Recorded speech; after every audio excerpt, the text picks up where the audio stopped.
So, hello and welcome back to another video where nobody's really going to see this. Now, the thing is, these videos are public. They just don't get pushed out because I don't know. I mean, I don't know. It doesn't really matter. I mean, because it's just me yapping on just talking about like real life stuff as opposed to me talking about fictional things. Um, it's yes, my mic is on my small mic is on my big mic stand because I'm a genius. Isaiah Senku. Duh. Anyway, the point is that today I want to discuss black relationships. I've been talking about a lot of black relationships on this channel a good bit, okay? But I had a conversation on um Instagram about this, right? And this lady was talking about how she doesn't like feeling like she's parenting uh the male partner that she's with, right? If she has a male partner, I don't know if she has a real male partner, like an actual male partner. I don't know, but the way she's talking, it seems like she's not. It seems like she's single, um, because of the things she's talking about, right? Now, the conversation started because of the concept of struggle love, quote unquote struggle love, right? Um, the concept of struggle love, in my opinion, is a real thing, and I think the conversation that was being had in the comment section was about if struggle love, how legitimate is struggle love, right, for Black individuals in America, right? And the thing that really had me thinking was like, huh, I think struggle love is legit because you're finding love in a environment that doesn't want you to find love. It wants you to get married. Two different things, right? The system, the societal system, the societal framework of the country for Black Americans is for us to get married because that's what the white individuals do in their culture, right?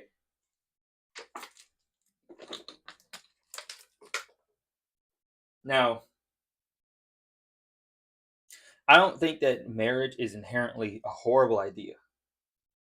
I just think the concept around marriage should not be based off of capitalistic gain, should be not based on materialistic gain, should not be based off of it. The only reason, in my opinion, the only reason why you should truly get married is because you genuinely you do not care what you and your partner goes through. Y'all believe in each other as human beings. Y'all believe that we together should go forward and live life in any way, shape, or form that we want to live life together. We want to have a bond. We want to solidify the bond that we have. For me, I look at like marriage as like when I get if I do get married in the future, it's a I don't even want to go to the official networks. I don't even want to do it officially. I don't really want to do it officially. Low key. It's just all marriage should be is a bond between as a one on one pact between you and the partner that you're with, right? It's an emotional and mental pact that y'all have that we are going to stick to each other, stick by each other, no matter what. Right? We're here. This is it. Right? Not it, but like for now, um this is what we want. Right? I don't need a paper to tell me that. I don't need the government to recognize our marriage. Me and you need to recognize our marriage, not you specifically. I mean, unless you're my future partner. If you're my future partner, then I love you, baby. But like, that's not the point. Okay, the point is like, the point is like the the struggle love. exists. It's real because y'all need to. I genuinely believe that people need to still have to figure out a way to find love throughout the struggle, throughout what's hard. And I feel like a lot of black individuals in America, in my opinion, have the wrong mentality about love. Love is universal. I hope this not. I'm not peeking too much. Um, I'm trying to look at it, but I don't know. I don't know if it's peaking that much. I don't know how much the peak is happening, but peak cinema. Okay. I don't know. The point is like the conversation then turned into what love looks like and what does a black woman want from their partner, right? And in the terms of a heterosexual relationship, I think that like black men were raised nowadays, right now. The black men that are alive right now, the black men that are engaging in the dating culture were raised by women.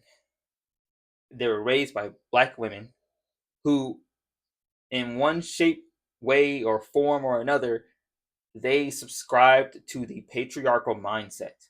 They subscribed to that mentality in different ways, in various different ways. And you see that portrayed through the sons.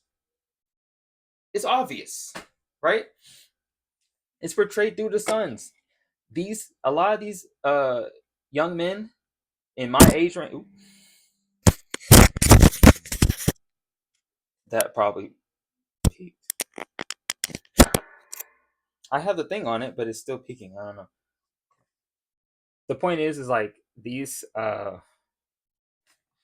guys are like these guys are really emotional. A lot of straight guys, straight men, are emotional, but they're raised to be emotional by their mothers. So why are we just ignoring putting the blame on the mothers? Hello? Like who raised them? Like the question keeps getting asked is like who's gonna be the men? Who's gonna be the boys or whatever the fuck people be saying, right? Like that's not that's these guys were raised by women whose baby daddies, the guys that they slept with, are non-existent in their lives. These men, for whatever reason, they're not in their families' lives. This is a common thing. This is a common thing in this generation, Gen Z. In Gen Z. Let's just talk about Gen Z. Gen Z black people. Black Gen Z people. Black Gen Z people. Right? These black Gen Z men were raised by a lot of single black mothers. And these single black mothers did what? They raised them to be not only to be emotionally unhinged or at least emotionally sensitive, more sensitive than they would be, uh but they also raised them to be the breadwinners even in the home as a, as as teenagers, right? Like I think a lot of these black women raise their sons to be very to tell them to find ways to take care of people even as teenagers. Why do you think a lot of teenagers now or a lot of black men get caught up in the system because they're out in the streets trying to find ways to take care of their family back home.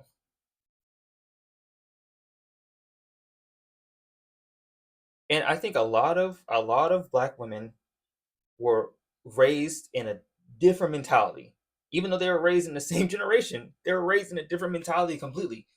Right? I think a lot of these black women were raised with the mentality that like they had to do everything themselves, right? Figure it out partially, and then but they're also like, but they were allowed to be emotionally unhinged or emotionally sensitive, and but they were allowed space to be that. They were allowed to be that in their friendships and relationships. They were allowed to have they had that space to be emotionally whatever they needed to be to feel better. But for some reason, the double standard comes when the guy does it, and they were raised by the same mother, the same type of mother, the same type of mother that still adheres to the patriarchal mindset. But the guy gets older, right? Because the mother probably allowed the son to be like that. They allowed space for that. But the son gets older and goes out there and does it, and they get in trouble for it because that's not what society wants men to do. But that's what the mother raised the son to be. I don't know if y'all catching on to what I'm saying, bro. All I'm saying is like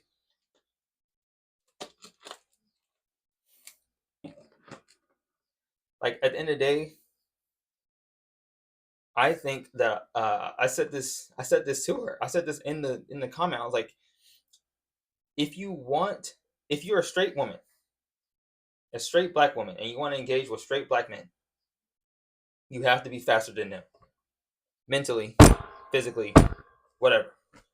Right? You have to. You have to. It almost feels like it is a requirement for in black male relationships dealing with the opposite social gender to for them to like they want a lot of these guys want what their mother gave them, or they don't want what their mother gave them, and then they're trying to force somebody to change, right? Because they don't like what they're feeling because they think about their mother or whatever. I don't know. It is complicated. I wish I was.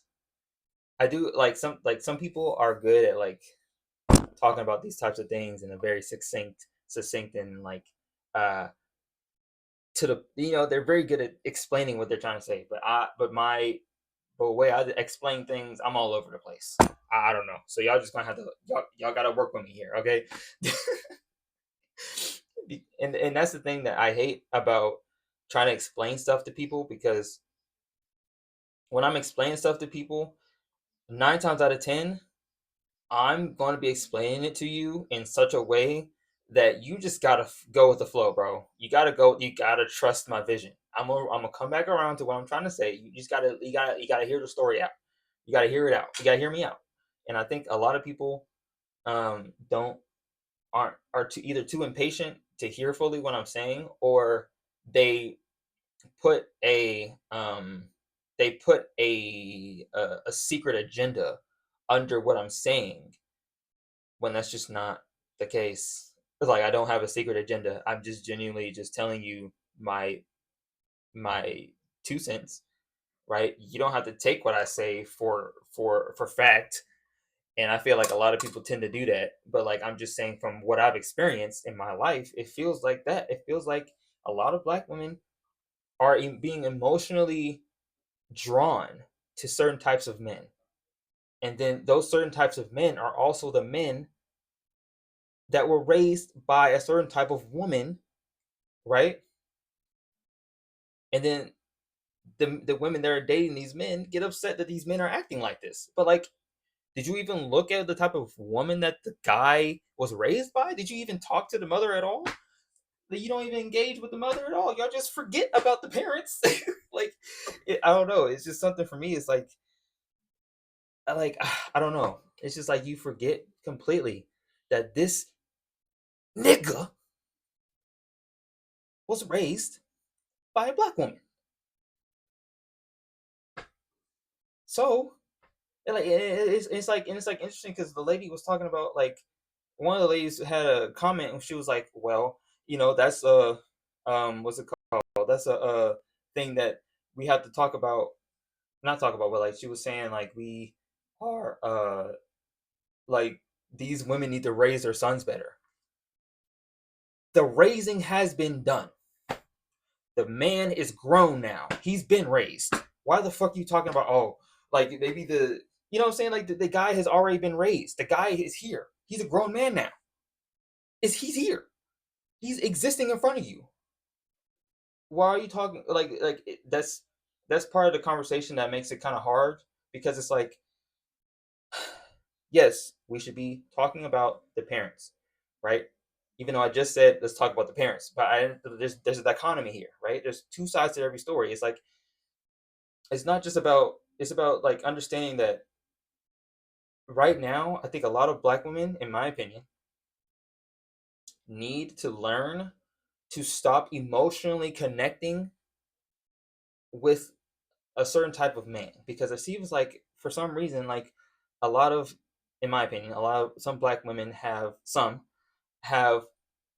a emotional connection with a black man and think that that's all that needs to happen, and for the relationship to work when the relationship first starts out.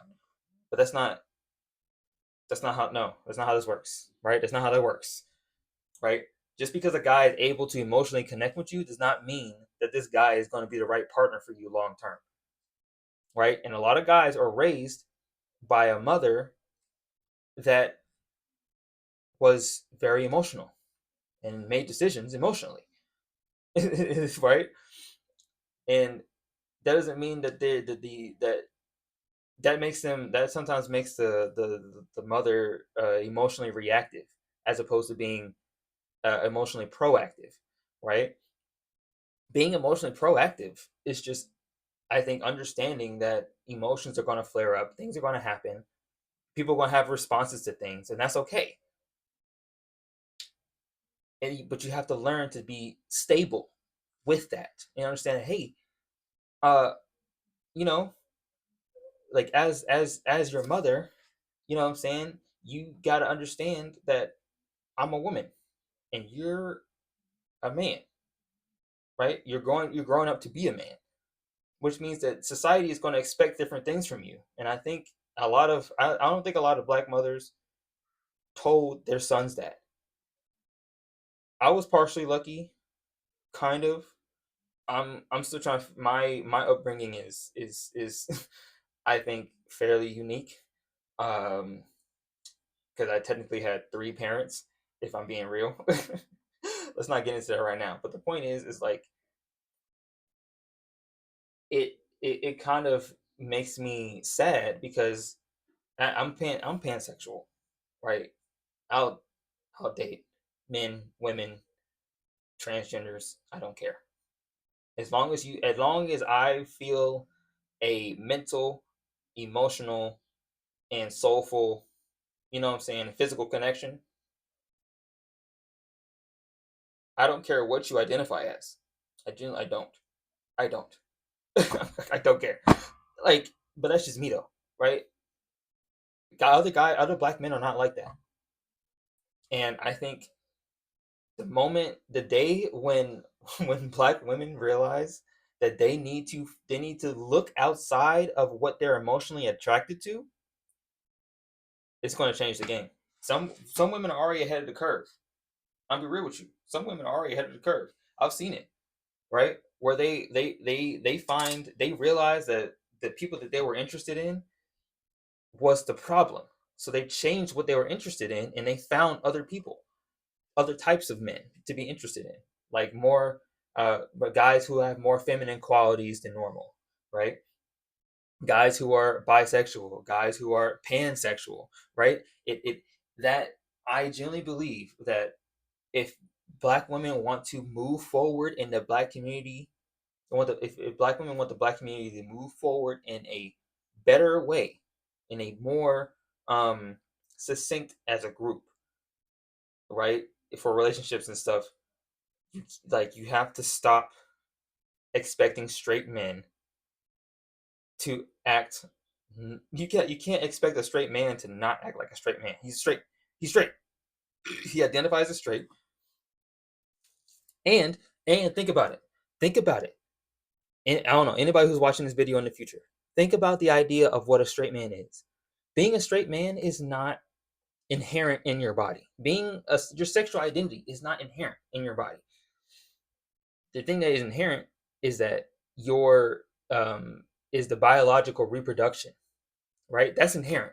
Some people are born with dicks, and some people are born with vajayjays. Okay, vajayjays. You get the point, right? Like so, like, but that doesn't mean that your sexuality has to be tied to what you're physically given biologically, right? And I think a lot of straight people have this issue, right? A lot of straight people have this issue where they connect their sexuality with their genitalia, but their genitalia has nothing to do with their sexuality. It's just genitalia. It's just genitalia. It's literally just genitalia that helps you reproduce and continue the legacy forward, right? But you don't have to identify with that. You don't have to. You don't have to. You have free will. Here's the thing, and it's the crazy thing. It's the thing. Like I genuinely believe like being straight is one of those like man or woman. Being straight puts you in a box. Like in my on my screen, it has like the little box around my face because it's trying to identify the focal point. It's like that. It's like a box, and it's like when you're straight, you're in a box. You're in a complete box, right? You're boxing yourself in because you think that's what you need to do. You think that's what society wants you to be in is in it's in this box. But the sad part about it is like being in this box makes you want to get yourself closer to a monolith of a concept, right? But we're not black people aren't monoliths. We've been saying this for decades. We're not monoliths. Humans are not monoliths. We're unique. We're creative individuals. We figure shit out even though we shouldn't be, right? So that's what I'm like.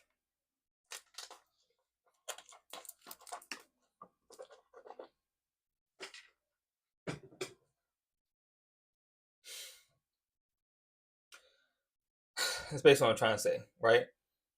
Like, and for me, it feels like when people say when black women, straight black women, I don't know if the lady was straight on the Instagram, but like a lot of straight black women want um a certain type of relationship, but that type of relationship means you have to deal with the rest of the iceberg under the water. I'm gonna let it sit. I'm gonna let it sit there. Okay, think about that, right? When you're dealing with the straight man, when you're dealing with the straight man, I promise you, every straight man is a giant iceberg. Every human being is an iceberg, realistically. But a straight man is going to present itself as like it's not an iceberg when it really is a big ass iceberg that is just floating in front of the fucking Titanic, ready to get hit. Right? I'm just that's all I'm saying. Once that iceberg gets touched, that Titanic is going down. Right? Do with that what you will. Okay. All I'm saying, like, I think partially is like we need to be honest with ourselves, in my opinion, and say that we black people in America to truly move forward, to truly move forward, we have to give up the straight mentality. We have to give up the straight sexuality bullshit. We have to give it up. I'm sorry. I'm sorry, guys. We have to give it up. That's really one of the main things that I feel like is holding us back, right? Is putting ourselves in these boxes. We have to stop putting ourselves in boxes as human beings in general. But like as black Americans, we have to stop putting ourselves in boxes. Stop it. Please stop. I was also having this other conversation with my A2Men brothers, right? A2Men is a California specific like charter for black men and stuff like that. But like the we were having a conversation about what does it mean to be a black American? What does it mean to be black in America? Right? What does it look like? And we was having a whole conversation about like do we even know what that even looks like? No, we don't. We don't know what that looks like because the country itself is fake. Yeah, I said it. Yeah, I said it. This country is fake. This country is a facade. This country is not real. It's an illusion, right? It's an illusion. It's built on top of the backs of of darker skinned individuals, and then they put up an illusion as if they're all inclusive. The reason why this country was even big on immigration in the first place is because black people didn't want to fucking work for them.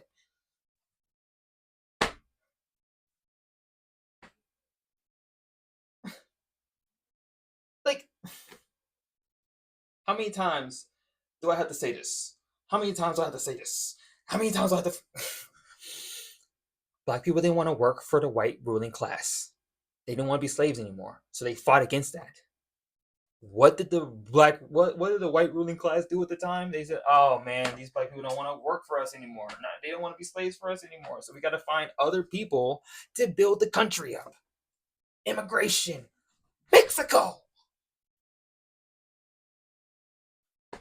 I'm if you if you're catching on what I'm saying, if you're catching what I'm saying, you know what I'm talking about, right?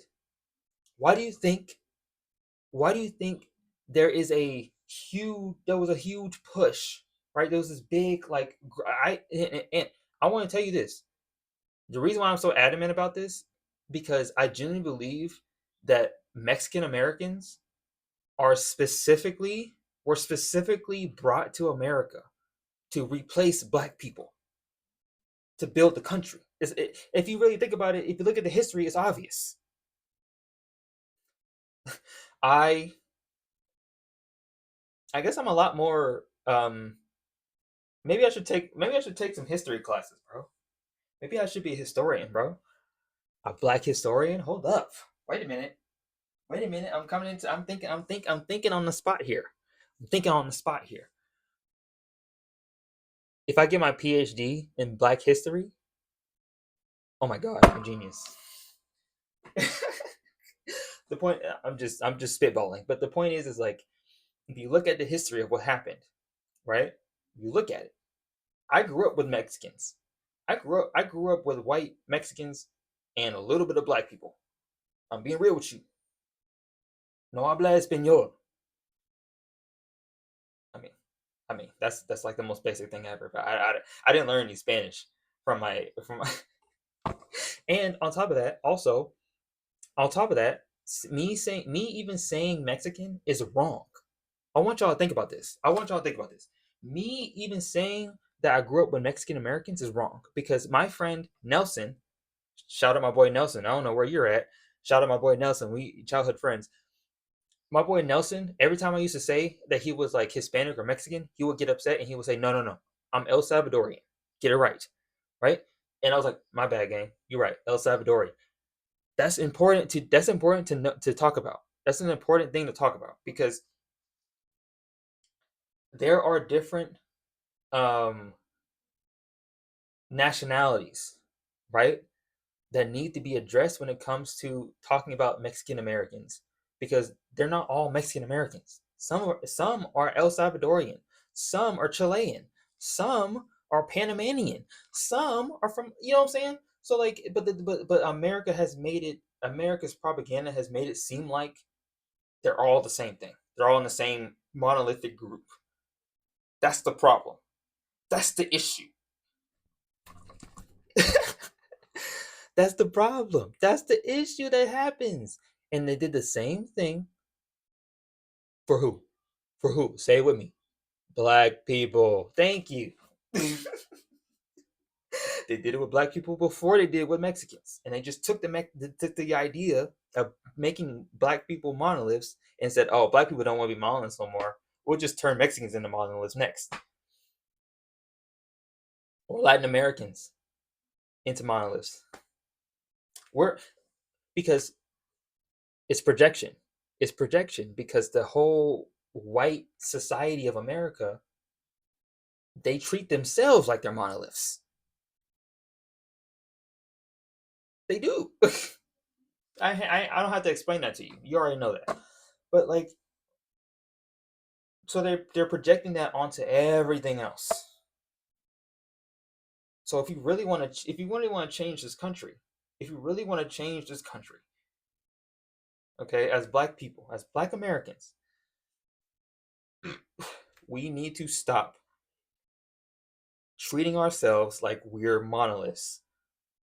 Mexican Americans too, Latin Americans too, because that's the American mentality to make you think you're a monolith. You're not a monolith. You're a human being. You are a person that can think and be whatever the fuck you want to be. Realistically, you have free will, don't you? And here's the kicker. Here's a real kicker. I'm gonna end it on this. Here's a real kicker. The real kicker is when you bring in religion. Don't get me started. Don't get me started. Okay, don't get me started. Because as soon as you bring in religion, religion starts treating everybody like a monolith. Because you have to abide by the rules of the whatever religion you believe in, right? Especially Christianity, right? That mentality, the version of Christianity that white people had, right? They pushed that onto black individuals in America, black slaves, right? And then they continued to push that to everybody in the country, right? But that becomes an issue because if everybody believes in the same type of white Jesus God, right? Then now, like, they want to abide by those rules because he's a, you know what I'm saying? Humans like to believe in the unknown just inherently because we don't know what's there. We know there's unknown stuff, but we don't know what's in the unknown because it's unknown, right? So black Americans and Mexican Americans subscribe if they subscribe to the Christian mentality, it's easier for them to subscribe to a monolithic mentality about their own people and about other people because they already believe in a monotheistic religion, right? They're not even thinking about the other multi theistic religions out there. Like Africa has many different gods they used to believe in. They still believe in, right? But that's seen as demonic. That's seen as voodoo. That's seen as this and that. So that's all I'm saying, right? There needs to be for us as black and Mexican and darker skinned individuals in America, we have to break ourselves out of this mental psychosis. That's the best way I can really describe it. It's a mental psychosis, a religious psychosis, and that permeates the whole family. That permeates how you think about life, right? How you go about life. You're engaging in this life as if you have to stay this one person your whole life. You don't. You can be whoever the fuck you want to be whenever you decide to be it. Like I don't know, like it's just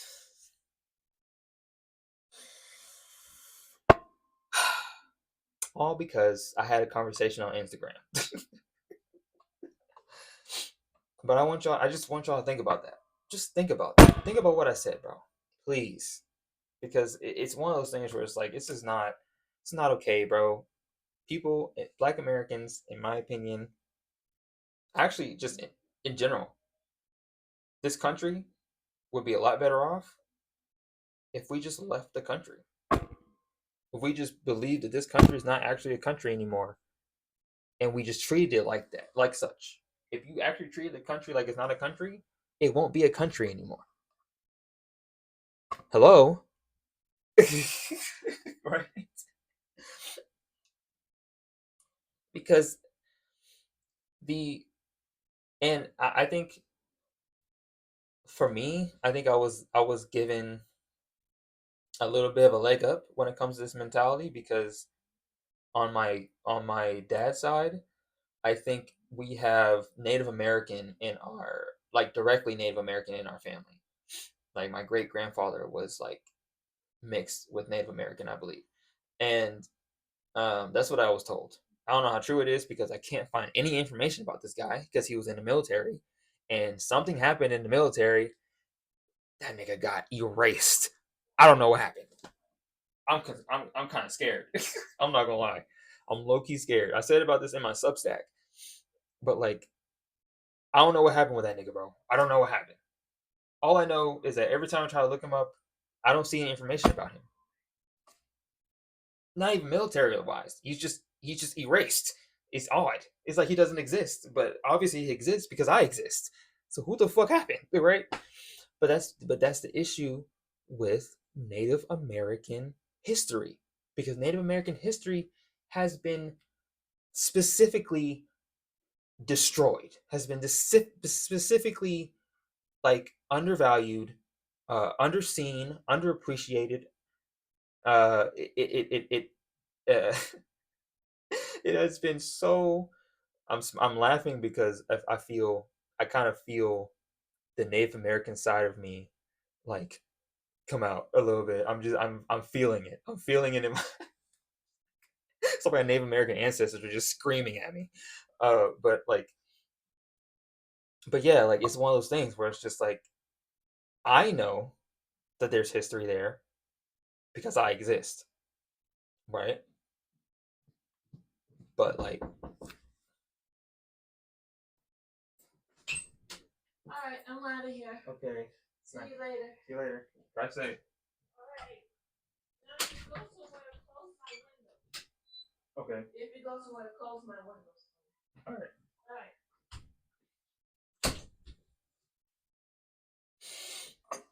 I'm not even going to edit that out. I'm just going to keep it in as my grandma. Not my dad. On my dad. This is my mom's side. On my grandma. Okay, that's my mom's side. Or my mom's mom. Not my dad's mom. My mom's mom. Um, I don't know about Native American history on my mom's side. I don't think it's as much as my dad's side because my dad's side was in a southern world, and a lot of Native Americans were pushed to the southern side of the country. But that's here nor there. Um, Basically, what I'm just trying to say is like there's a lot we gotta do. We have a lot to do. Okay, we have a lot to do, and I just feel like there's just so much that needs like this country is for me it's like there's it's so simple to me. Everything is so simple to me. Like when it comes to like dealing with people, when it comes to dealing with um when it comes to dealing with uh the country politically and you know what I'm saying? Like it's, bro, it's not that hard. It's not. It's not. If I had billions of dollars, this is why I don't have billions of dollars. Because if I was given billions of dollars, I know what to do with it. I'm taking care of my community. I'm taking care of my people, right? But that's because that was instilled in me growing up, and I think it's partially also like spiritual connection to my ancestors as well, right? Um, so yeah, honestly, like it's a lot. It's a lot. It's a lot of things. But I want you guys to just think about stuff like that. Okay, I love you all. Stay awesome. Stay wise. Think about how you could break yourself out of the monolithic mentality that you could be in any way, shape, or form. Right? Do not let yourself be confined by what other people tell you you should be confined by. You know what I'm saying? You should find out what your parameters are. Find out what your boundaries are, right? And this goes back for black women in general dealing with black men. It's like I think you need to, in my opinion, need to learn to be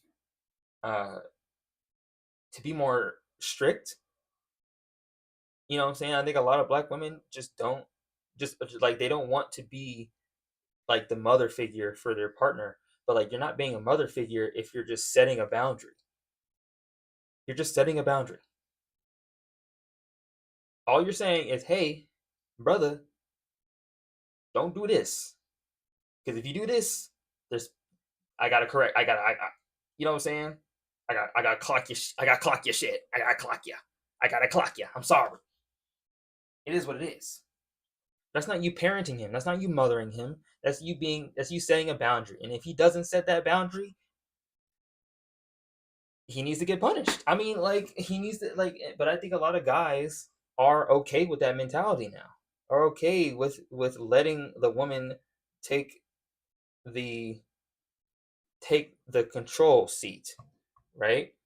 But the guy, I think a lot of average straight black men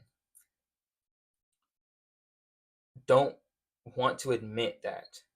They just want it to be done, if that makes sense. They just want you to do it, right? They don't want to admit it to you. They don't want to admit to you that they're submissive because that would invalidate their masculinity as a straight man.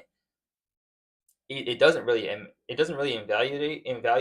invalidate it realistically, but it feels like invalidation. That's what's important. It feels like they're being invalidated when the woman is carrying the relationship or pushing the relationship forward, right? So some guys get defensive about that. But at the end of the day, you got to know what type of man you're dealing with. And if you don't know, then don't fucking engage. You don't know this guy. You don't know, you don't know who his mom is. That's why I'm a big fan. And I'm gonna end this out. I think I'm a big fan of the idea that um, black women, just women in general, you need to talk. You need to talk to these niggas' parents, bro.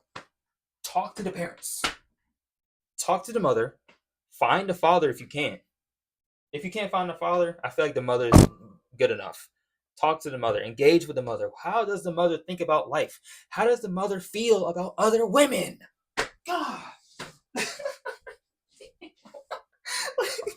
it's really that simple. How does this man's mom feel about women? That will tell you everything you need to know. Everything. Talk to my mom. Like my biological mom. You talk to my biological mom about how she feels about women. My mom will tell you she is an avid feminist. More than a feminist at that. She's very serious about that. And I don't blame her. But I can't say that for other men. I can't say that. I can't. I can't say that for straight men. I can't say that for straight men and their mothers. Drake is a good example.